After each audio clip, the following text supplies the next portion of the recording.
You can do incredible things thanks to the next feature up for discussion, Photoshop masks. They allow us to combine different images and pieces of images into one. Let's see what I mean. Let's say we want to change the lipstick color in this picture. We have two photos, the original one and the recolored one. Now, we can take the eraser and delete what we don't need. However, what we delete can't be restored. It disappears permanently. In such case, if we go too far into the project and we want to undo something, it would be impossible. For instances like this, it's best to use masks. Let's see how it works. I'll go one step back and add a mask. You can create masks by using this icon here, which looks like a circle inside a rectangle. When we click once, we see a white mask. This means that the white mask shows the image which contains it, and the black mask hides the image. As you can see, if I make the mask black, the image below is shown, and if I make it white, the image above it is shown. By the way, I can switch from black to white and white to black with the key combination Ctrl and I, which stands for invert.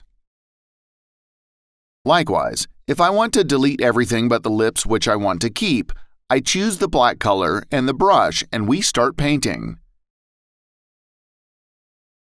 You can see that the effect which we derive is the same, but if we need to restore something because we went too far, we can do it. In order to do that, we make the brush white and go around the part we want to recover. This is an undestructive way to work, and we can redo, undo, or recover something at any time. This is how we merge several images into one. The other thing we can do in order not to remove such a big part of the image is to select only what we want to keep. For this, we can delete this mask, make a new one, and invert it, i.e. make it black and hide the image above. And now we can combine the image below with the lip color from the image above and merge the two images instead of completely deleting the first one.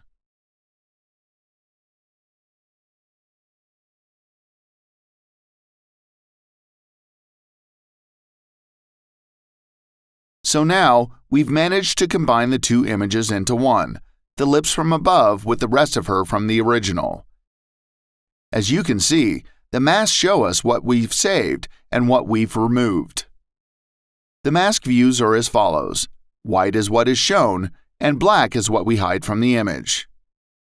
In the next lesson, we'll discuss a similar situation with a combination of two different images so that you can see in what other ways masks work. We'll check out another example with masks so that you get a good idea and that it's clear for you, because that's the base for working with Photoshop.